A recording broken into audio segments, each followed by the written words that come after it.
Here we have a Jet 8x13" bandsaw. We have it powered up so you watch it run. Anyway, here we go.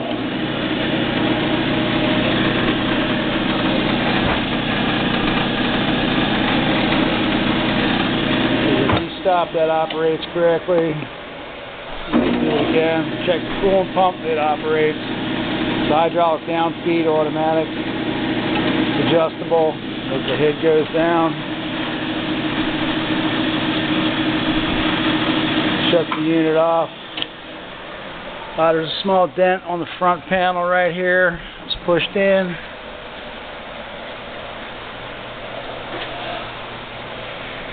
It's missing the motor fan shroud and the two levers for the tensioner.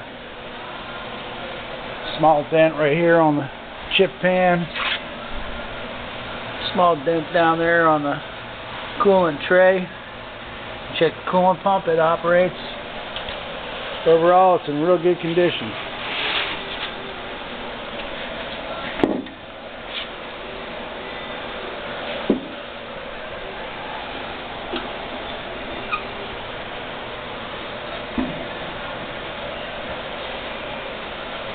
So here's your material stop bar, but the material stop plate is missing.